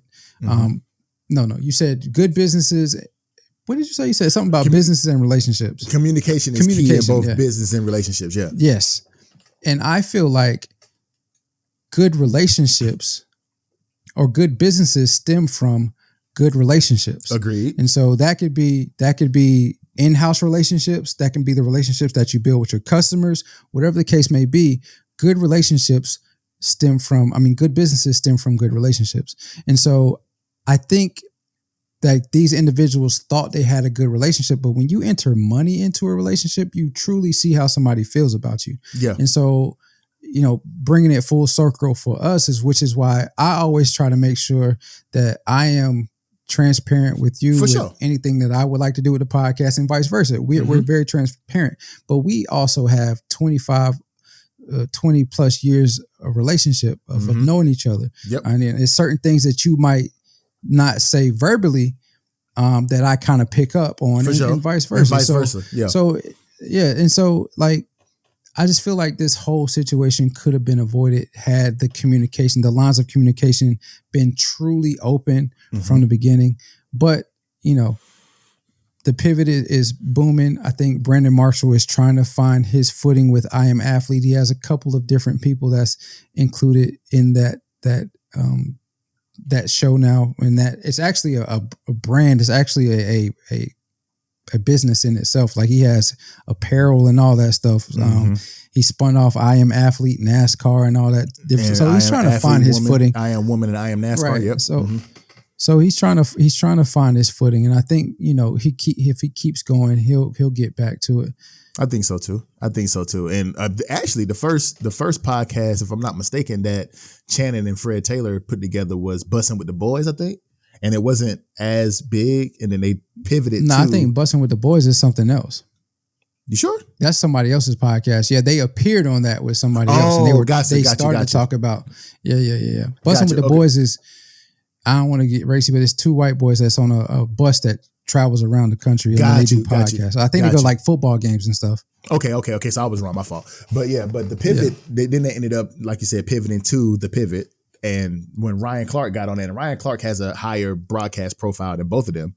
So he's really the catalyst of that show, if I'm being perfectly honest. And I don't watch it often. I think the one that we did watch was with LSU girls. And I actually watched that full podcast and got their take on things. And it's a good podcast. Don't get me wrong. But I mean, I do see both sides. But again, whenever you talk about relationships and business and you bring in both of those together, no matter how strong of a friendship you think you have to be able to separate business from personal and have something in writing, because me and D-Lo got almost 25 years of friendship, bro. And even though we have that friendship, whenever it comes down to starting to make money, me and him are going to collaborate and come together and say, look, this is what we need to do. And we need to make sure this thing is on paper, so that way we can keep our business afloat and keep our business going well and make sure that our friendship stays together. Because that's the one thing, I don't give a fuck about the business. Me and D-Lo's friendship is more important than anything else. But if we want to grow this thing to be the entity that we want to have, we're going to have to put some things on paper, so that way we can both understand what's going on. You know what I'm saying? So he emotional, and I get it, but my nigga, you know what I'm saying? Like you got to take your emotions out of it, understand what didn't happen, and this is why things are the way that they are, so to speak. Right. Yep. So staying with Brandon Marshall, Yeah. The origins of our last segment with Brandon Marshall came from Freaky Friday podcast with Cam Newton. He also said something about Shannon Sharp, which I don't think he was trying to hate on Shannon Sharp, but it came off as hate. So on the Danza Project podcast, when asked about Shannon Sharp or when Shannon Sharp had an interview with a person that we mentioned earlier, Brittany Renner, Brandon says he doesn't consider Shannon Sharp a part of the athlete fraternity because of how he talks about athletes on the platforms that he's involved in, and how he goes about critiquing these athletes. Six, what are your thoughts on his comments about Shannon Sharp? Man, like I said, this man, Brandon Marshall's on an emotional world tour right now, bro. He just emotional. You know what I'm saying? Like he feels some type of way about I am athlete, and he's taking that emotion out on low key everybody else. And Shannon Sharp was his first victim at this point. So he came out and said that he's whack. On the Danza Project, he said, yo, he's whack. You know what I'm saying? And he was talking about, he's a clout chaser. I don't think it's talking about he's acting like he was trained to be some NBC, ABC broadcaster and announcer, and that's not who he is, and he's doing all of this for clout. First of all, me and you talked a couple of times, in extent, about how these former athletes move into broadcasting because they have the knowledge of the game that they're actually broadcasting. They actually make really good broadcasters and, play-by-play announcers because of the experience that they have. And it kind of goes back to the Critic conversation. You ain't got to go to school for broadcasting to be a good broadcaster because you have the experience in the field. So for Shannon Sharp and Brandon Marshall, you just made my point too, but it's okay. We'll get back to that. But Brandon Marshall actually said this, that Shannon Sharp is probably top 3 of all time tight ends in NFL history. And he's on. Go ahead. What you about to say? He actually said he had a great career and he's probably top 3 personalities right now on television. Gotcha. Okay, cool. And actually, top 3 tight end in NFL history, probably top 3 personalities on TV right now too, for sure, because everybody sees him as Uncle Shannon, Uncle Sharp, type, you know what I'm saying? And we called him Uncle a couple of times on this show. So he was like, he's out here acting like he was brought up to be an analyst when he's not. He's a part of the NFL fraternity. He's a part of the athlete fraternity, and he's talking about particularly what he said about Russell Wilson. Which, if you're a broadcaster, you're going to give your I'm gonna call it an expert take on what is happening in the world of sports, especially the sports that you're an expert in. Now, if you're in the world of broadcasting, you're going to do your homework. You're going to watch the games. You're going to look at stats. You're going to analyze everything as a whole to be able to come on, in Shannon Sharp's instance, first take and give a good take and to have a good debate. It's not as if Brandon Marshall is making it seem like Shannon Sharp ain't doing his homework and he just doing all this stuff for clout and doing all this stuff for clicks. And because Shannon Sharp went on the Nightcap podcast with Ocho, and he also said he said some different things on the Nightcap with Ocho, but basically what he was saying on First Take was Russell Wilson he ain't got it no more. He can't outrun nobody. He wasn't ever built to be a pocket passer. So for Sean Payton to come in and try to save, he feels like Sean Payton came in and tried to save Russ Wilson as opposed to try to save the offense itself, or try to save the Broncos itself. And basically, in Shannon Sharp's words, ain't no saving Russ Wilson because he on the back end of his career, he ain't got the legs no more. He ain't never been a pocket passer. So if you're trying to turn him into Drew Brees, it's not happening. And that's just his personal opinion. His expert opinion and his personal opinion from what he's seeing on the field. And he also gave Russ Wilson some props. Like, if you look at the game, and you can see that they lost the game, but if you look at Russell Wilson's stats, it looked like he had an okay game. He's got 11 touchdowns. He's got 2 interceptions. He's thrown for over 1,000 yards so far. He's got a pretty good completion percentage, but he's saying that all of that is empty calories. All of that is like whenever they're already down 14 or 21 points and they out there just throwing the ball, trying to come back. And he's an accurate quarterback. He's just not the same quarterback he was in Seattle.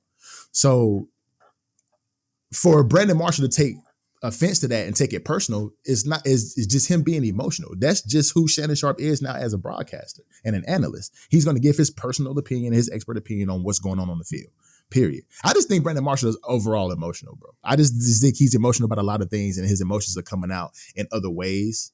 And Shannon Sharp was just his first victim. What do you think about what he said? You shouldn't throw stones if you live in a glass house. And what Expound. I mean by Expound that on is, that. Yeah, expound. Yeah, what I mean by that is he's trying to protect athletes from former athletes critiquing how they perform on the field when in the same breath of him trying to protect athletes, he tore down another athlete. He tore down another athlete as well as another podcaster, another TV personality. So you're doing exactly what you are criticizing the person of doing to athletes. So you shouldn't throw stones if you live in a glass house. For sure. Because exactly what you said, I feel like he's being emotional. Him calling Shannon Sharp whack for giving his opinion on how individuals perform on the field is is what he was doing when he was on FS1. Now, he might not have done it to the degree or magnitude that Shannon Sharp did it, which is why FS1 released him before they, he didn't have the type of career at Fox Sports 1 that Shannon Sharp did, but he did the same thing. Him also saying that he's talking as if he's been trained to be an ABC or NBC analyst. He kind of was. He worked at CBS Sports for NFL Today Show for 10 years and then turned around and was at Fox Sports 1 Undisputed for 6 years. And now he's at First Take.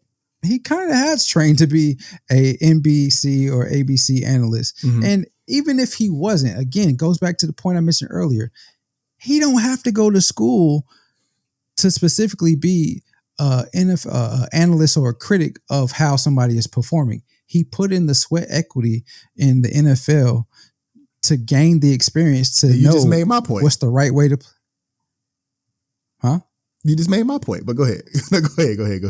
Because I said you ain't got to go to school to do this. No. Because you just said. Yeah. You ain't got to go to school for it. That was my point. Right? We're making each other's point. Yeah. We're making each other's point. Yeah. But I said that though. I that's what I said in the last segment. You said why does going to culinary school make somebody and then I came back and said he was a football player. He was in the field, so he can come and be a broad. And then you just said, and I said, you ain't got to go to culinary school. Your taste buds and your emotions is what make you a critic.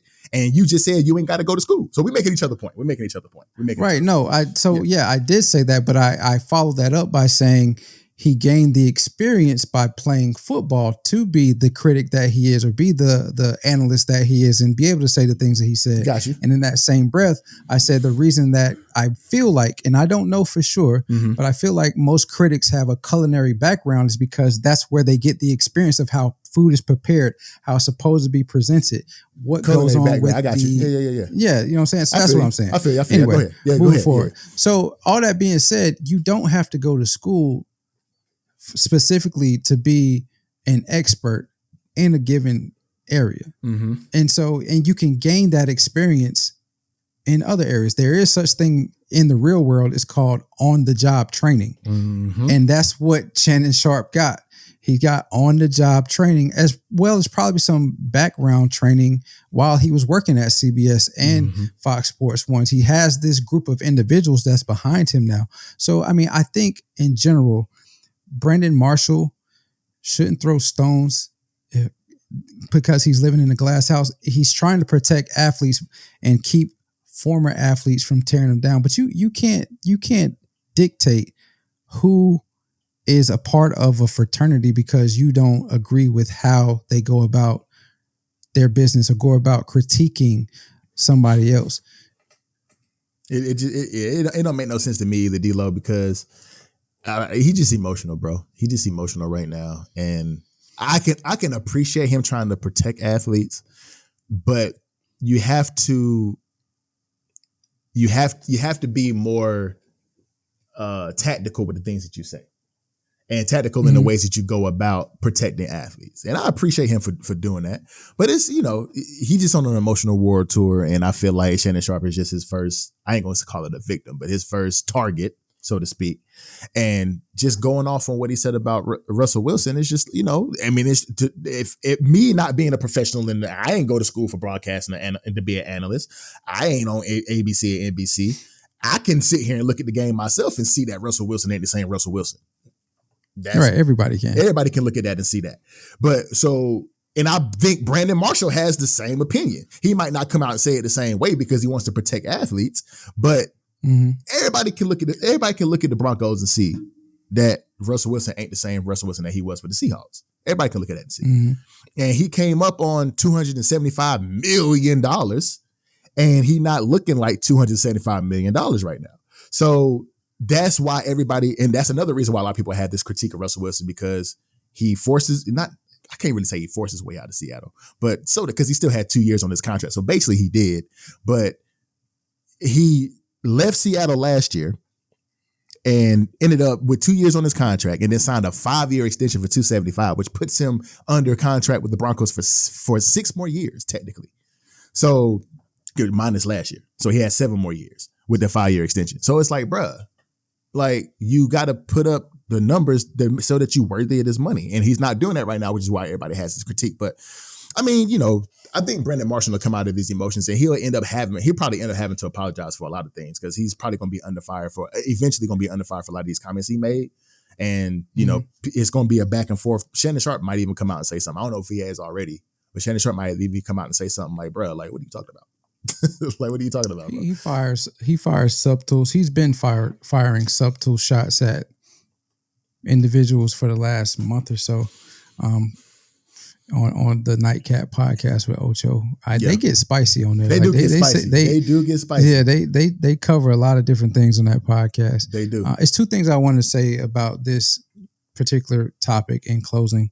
Gotcha. I understand that athletes get barraged left and right from former athletes, from social media influencers, from people just on social media that have no business talking about their performances. But we, in general, not just athletes, the whole country is become soft. Like, I get that you are seeing negativity about your performance constantly, or praise about your performance constantly. So when a former athlete takes a shot at you, and if it's about your performance or talks about your performance, not really taking a shot, but talks about your performance, it can kind of get under your skin. But I'm in the company of, if they're talking about your performance and not taking any personal shots at you, then you're not above being criticized at all. Because it's unfortunate and not unfortunate that you are in a publicly, much publicly facing job, to where everybody can critique you because your work is on display constantly. Whereas somebody like me or you, what we do in our everyday life isn't such public facing, right? And so we can only be criticized by those that are in the know. But you chose to do this. You knew what was coming with this job when you decided to pursue it, when you signed those contracts. So I think athletes have to stop being so sensitive to what individuals that came before them in that sport are saying about their performance. Now, they don't always take personal shots. Now, I do know that there are some that have taken personal shots at athletes to kind of make their point about their performance. But the majority of them do not take personal shots. Actually, a majority of them don't even really like critiquing or criticizing that much.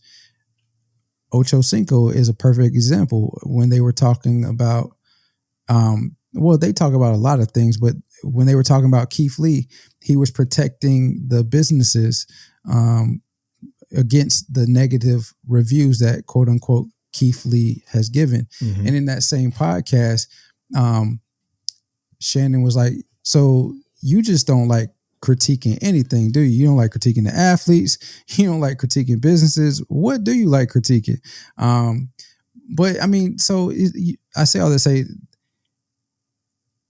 the athletes have to stop being so soft and sensitive with what is being said about them, and take what is being said about them and use it as motivation to have a better performance.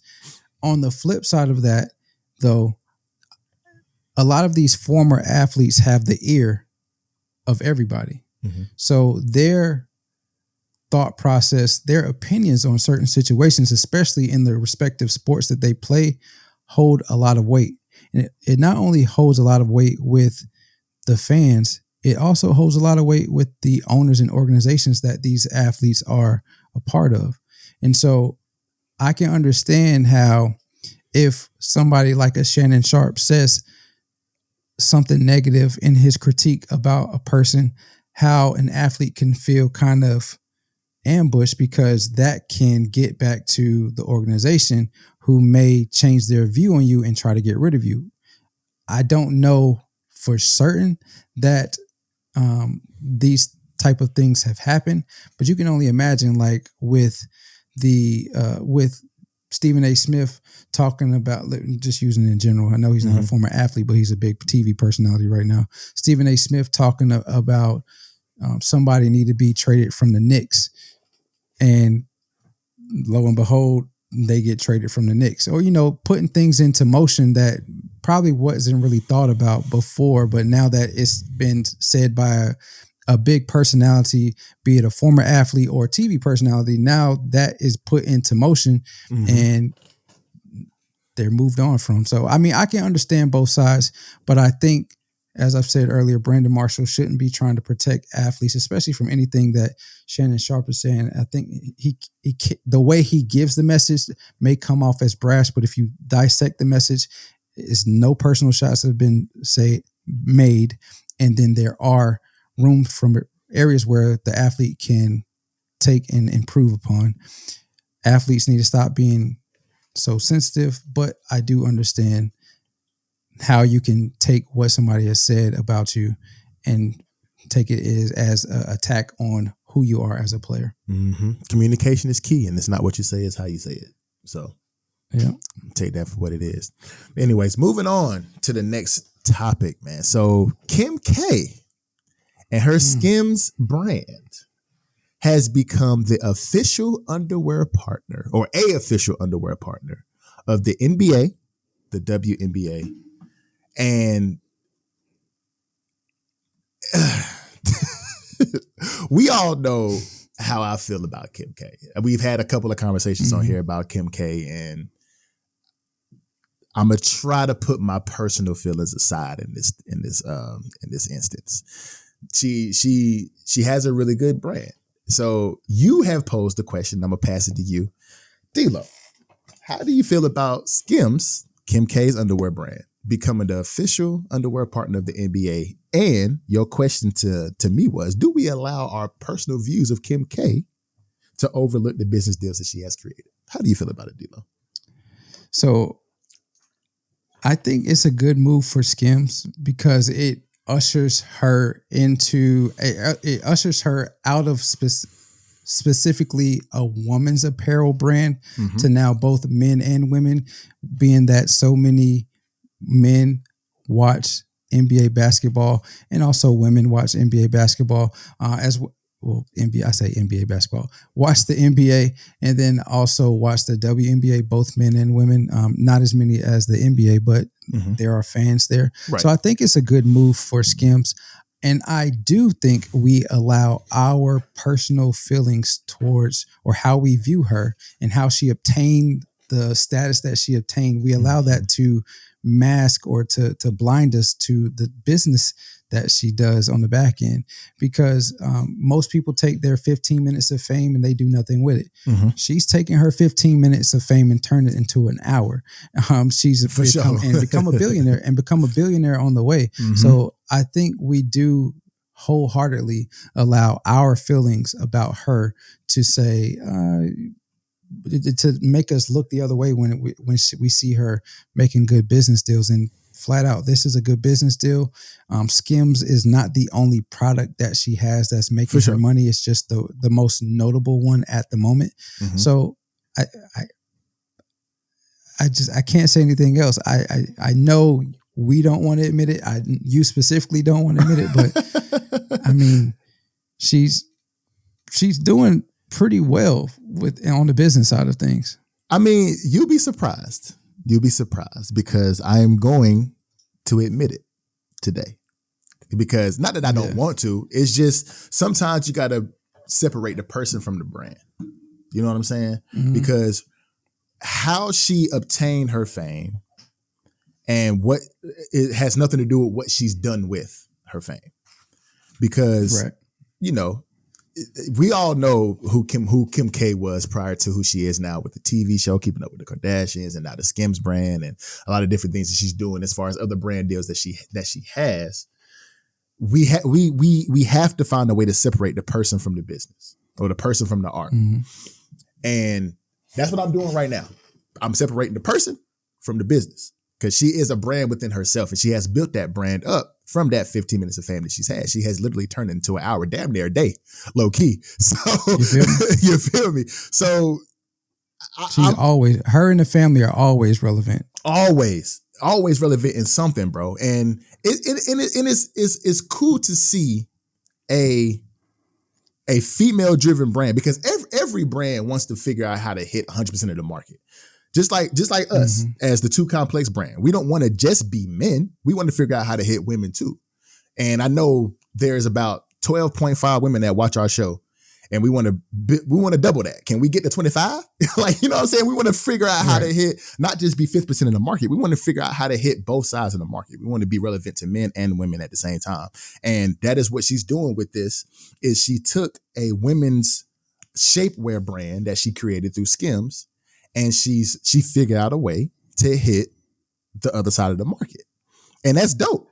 And that's seriously dope because not only is she creating the underwear for the NBA, the WNBA, and US basketball, she's also creating something for us.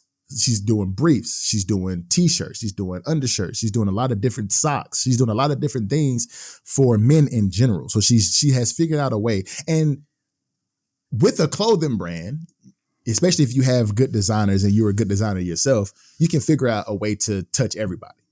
And that's exactly what she's doing. So I think it's dope. And of course, you know, Adam Silver touched on it too. He was like, you know, Skims has quickly become one of the most, he said it's become one of the most influential brands. And he looks forward to bringing the NBA fans and Skims the different unique experiences because I think he's going to end up selling this in some of the shops in the it's my personal opinion. I think he's going to sell some of Skims in the shops in the arenas. So she has built her brand to something humongous, bro. Like Kim K's brand within itself is huge. I don't care, regardless of what she did to get that brand. She's still a brand within itself. And she, according to this what I'm looking at right here, since Skims has launched the men's underwear collection, Skims has entered a market that grew by 2% over the past 12 months. Is now a $5.7 billion business. Nigga. Not only is her sister a billionaire, now she a billionaire too. Like, well, she been a billionaire. Well, she's been a billionaire, but her sister, she was a billionaire. Like that family is crazy, loaded. Like they're always, just like D-Lo said, they're always relevant. And the company expects to reach $750 million in net sales this year, which is up from $500 million last year in profit. That's Right. crazy, bro. Like she doing her thing, In man. She profit? doing her thing. That's what. Well, hold up. The company expects to reach in net sales. So yeah, profit. Okay. Yeah. So Yeah. she doing her thing, man. Is as much as I don't appreciate the person that she is, the businesswoman that she is far supersedes that low key. You know what I'm saying? Yeah. It's a lot of things that she does as a person that I don't agree with, but the businesswoman that she is amazing. I'm not gonna lie. Yeah. Yeah. And you're spot on with it. We have to find a way to take away or to subtract her business aspect from how we feel about her personally, because Skims is just one of the branches to the tree that brings her money. Yeah. Like I said, it's just the one that's most notable right now, but she's been doing this for a long time. She's had a app which brought in $43 million in a year, which was back in 2014. She has a Kimoji app, which it's an application that has 250 emojis along with her cry face. I think it was on Keep It Up with the Kardashians where she had a cry face, but that's an emoji that's housed in there. That brings in $1 million every minute at its launch. You know what I mean? So, and she's a part of that. She also has the KKW beauty line and Skims beauty products line, which I hope I say this right. Coty, which is a large cosmetic brand, purchased 20% of it, which also values that company at $1 billion. And then she has other stuff going on as well with the private equity funds and stuff like that. So, I mean, she definitely is a businesswoman. And I know we don't agree with how she got the fame to take it, how she got to take advantage of the fame that she got from the tapes that she was a part of. But she definitely has to have some type of business savvy to her, because if that's the case, every adult actress out there should be a billionaire also, and they're clearly not. True. And so, I mean, I think we need to give Kim K, as well as her mother, who is her publicist or her manager or something like that. We have to give them credit for finding ways to run with the publicity that they have, try to separate themselves from it. And now everybody wants to work with them, not only TV and production companies, but, the likes, the NBA, wants to work with her and be a part of what she has because of the cultural influence that she has. We know the NBA is always looking for ways to be a part of the culture, be a part of the talking pieces of what is great about the United States. And so I know it's hard, but when I saw this headline, I was like, damn, do we give her the credit we need to give her as far as the business aspect of her, the business savviness that she has? Because she has clearly been business savvy for quite some time. Not only with the stuff that I mentioned, she's had the shops, the boutiques that in Calabasas, her and the sisters.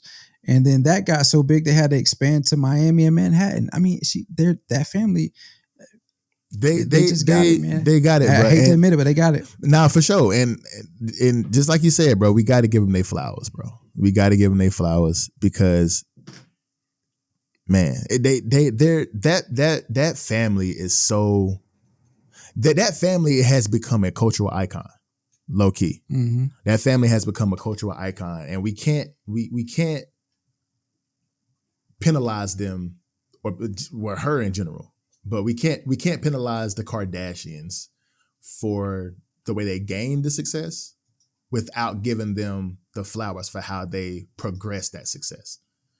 Right. Because it is amazing about as far as how all of them have taken the opportunity and ran with it full speed ahead. That Usain Bolt numbers that they done ran with this business, man. And it's crazy. And we always have to figure out how, especially with people who are in the public eye, we always have to figure out how to separate the person from the business or the person from the art or the person from the brand. We got to, and give them their flowers for what they're doing with their opportunities. Because if we had that opportunity, Not the same way we get it the same way she got it, but we had the opportunity too. We would capitalize on it as well. So congratulations to Kim K for being able to get Skims in the NBA in a predominantly women's underwear brand and shapewear brand into the NBA, and it's getting the men to buy into it and get the NBA to buy into it. That is humongous. And kudos to you. Kudos to you, Kim K. Kudos to you. Sticking with the apparel. Yes, sir. De'Aaron Fox became the first athlete to sign with the Curry brand underneath Under Armour, making this a truly unique moment in basketball. With athletes throwing their hats in the business arena more and more, we are seeing more athletes working together. What makes this deal unique, though, is that not only will Fox be the first athlete to sign with the Curry brand, it also will make him kind of an employee, as he'll be overseeing different operations within the Curry brand. 2 questions for you, Six. I'll start with the first one. How are you feeling about the De'Aaron Fox signing with the Curry brand? And then the second one is, how are you feeling about Steph's big moves with Under Armour and in the business side of everything outside of basketball? Got you. So I think the signing of De'Aaron Fox is dope, because De'Aaron Fox has always been a great basketball player in the NBA, but over this last couple of years, he has really stepped up his game and perfected his craft to where last year he was a 25, 7 and 4 player, 25.7 assists, 4 rebounds, and it garnered him a all-star appearance, his first all-star appearance. And he's also a fellow point guard. And of course, we know we had this argument a couple of times that Steph Curry is labeled as a point guard, but we really think he is shooting guard, but gave himself the title as the best point guard of all time. So a fellow point guard in the game that he plays against at least 4 times a year. And Steph Curry can see the type of game, the type of person that De'Aaron Fox is. So I think it's dope for De'Aaron Fox to get this opportunity. Now, could he have picked somebody different? Of course, somebody who maybe had a bigger brand in the NBA. He could have done that, of course. But he gave De'Aaron Fox this opportunity because De'Aaron Fox has earned his keep in the NBA and is one of the better point guards in the NBA himself. So I feel like De'Aaron Fox was a great choice to go with the Under Armour brand.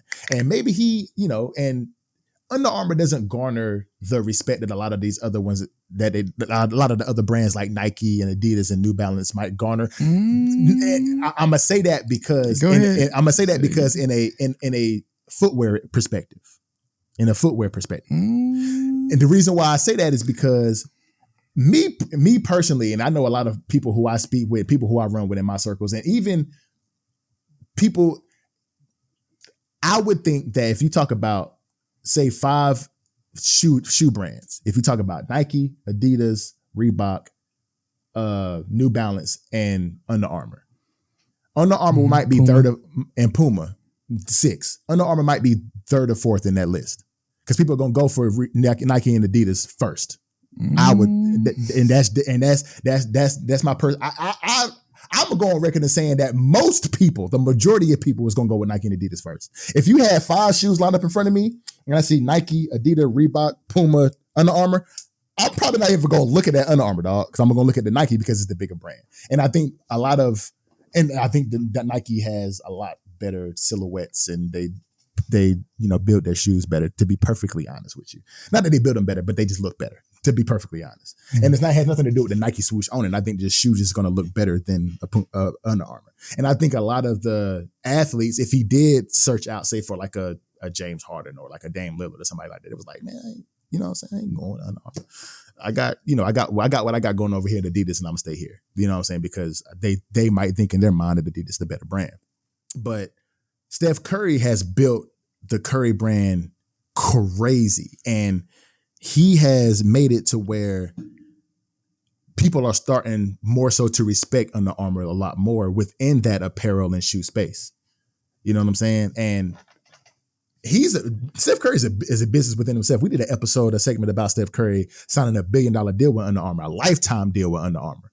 You know what I'm saying? A lifetime deal with Under Armour. So Steph Curry is an innovator in the game itself, and now with the business, when it comes to, just like we were talking about Kim K in the last segment, the business acumen that this man has, that he's built over time, is crazy.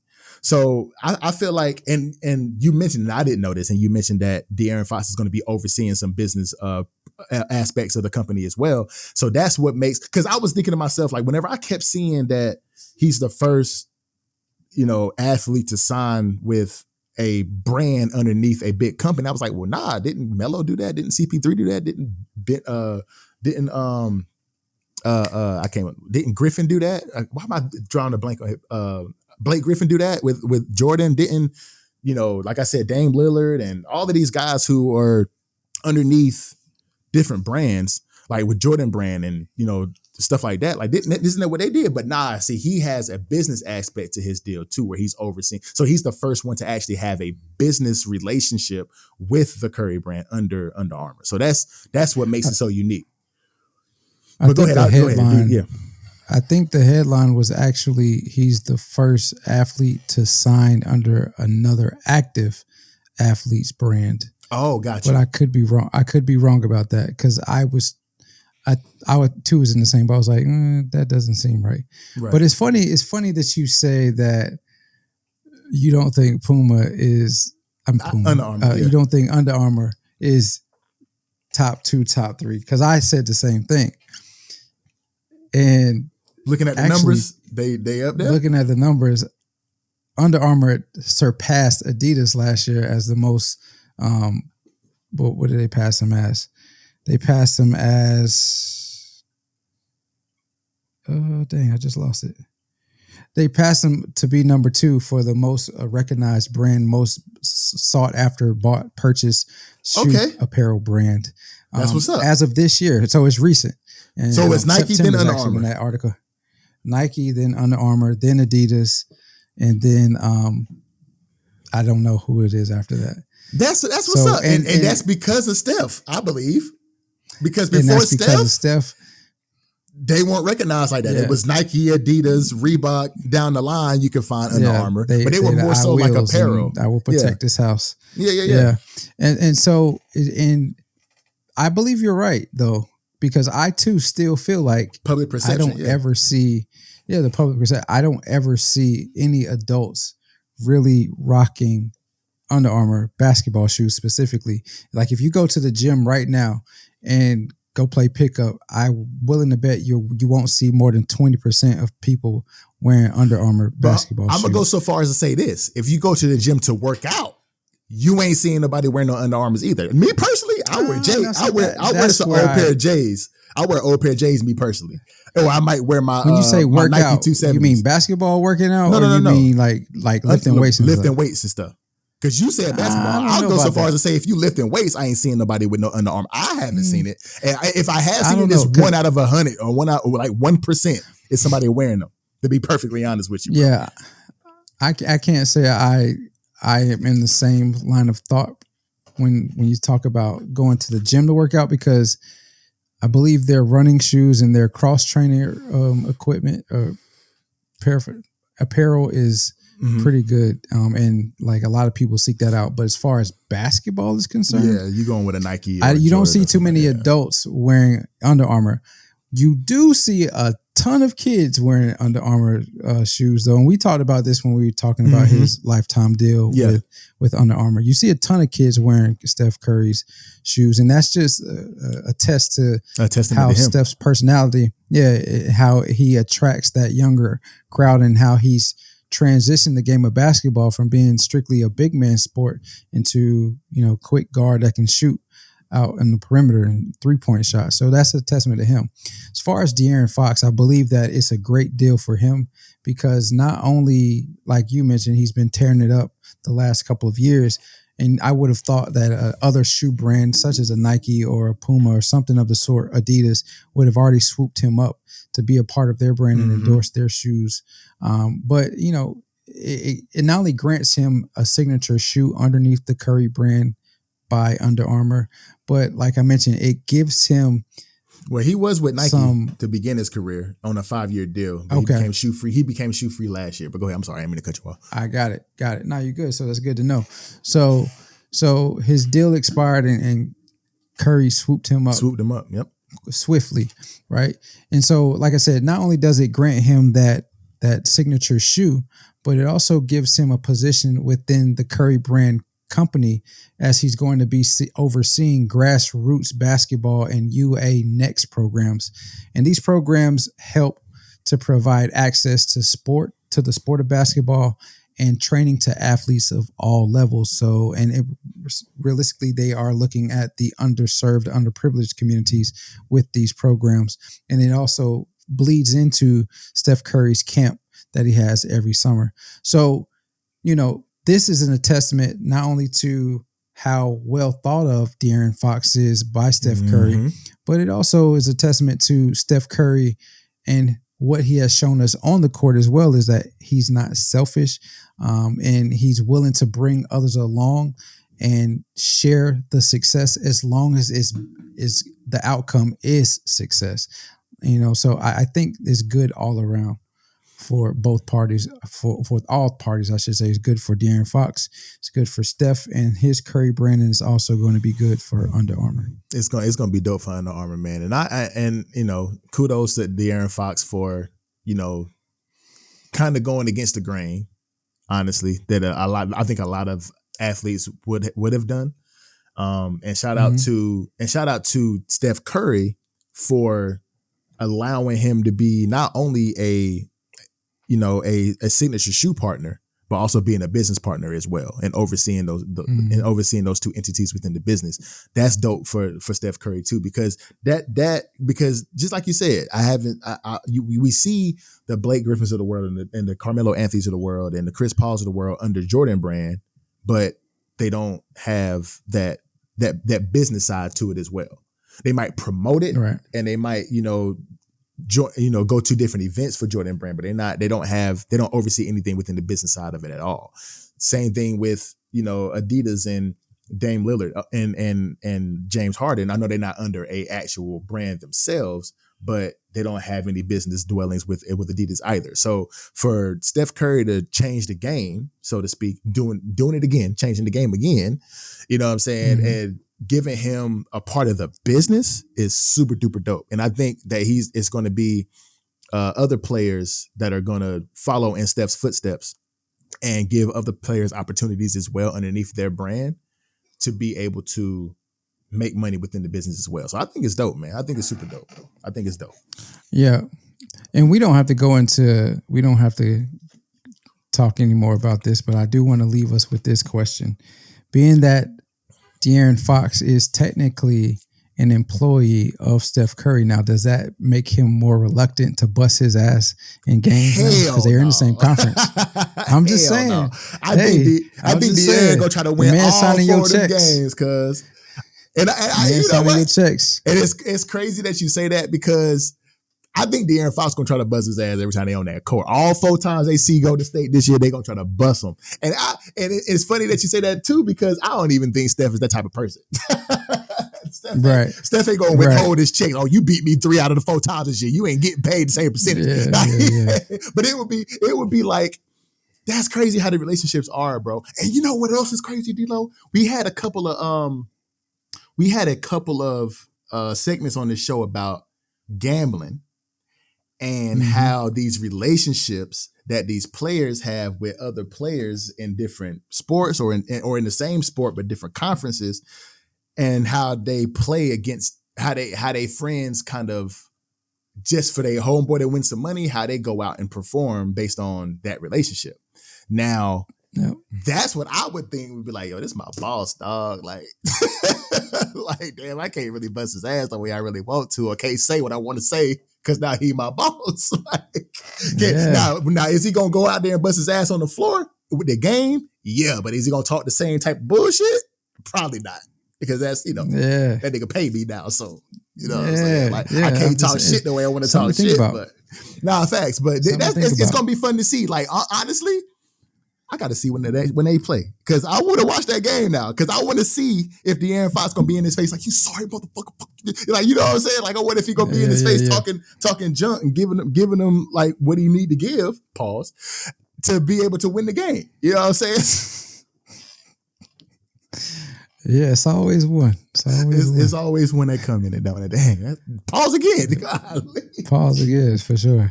Yeah, we'll wrap it up with that. Man, we've been pause for this statement. We've been like getting longer and longer with our shows now, bro. Got to find a way to be more concise, I guess. I guess so. But I mean, Yeah. if you, yeah. And we kind of started like right on this time today. But either way, I think it's great content that the people need to see. So I think we good. 100%. Yeah, I again always enjoy these conversations, different perspectives that we have, different but similar, so to speak, because it's a small nuance that you might think of that I didn't think of, and this small nuance that I might think of that you didn't think of. But yeah, always good. Sure. So yeah, this has been episode 42. Episode 42. Too Complex. In the books, episode 42. 42. This is remember, all messed up now, stammered and whatnot, but we want to thank you all for tuning in to our show. Remember that life is short and oftentimes complex, but when it becomes too complex, don't be afraid to lean on those that you love to help you find simplicity and balance. Stay prayed up in this crazy world. A few requests thrown above can return peace and sanity. Yes, sir. Thanks for loving us and supporting this podcast. It means a lot to us. We're sending our love right back to you. Don't forget to subscribe to whatever podcast platform that you're listening to tune into Too Complex. Also, follow us on all our social media platforms. That is YouTube, Instagram, Threads, and TikTok. And as always, we appreciate your love and support. I said that earlier, but we want to make sure that you know that wholeheartedly. We appreciate all those that tune into our show. And so until next time, we'll see you when you see you. Peace. Salute.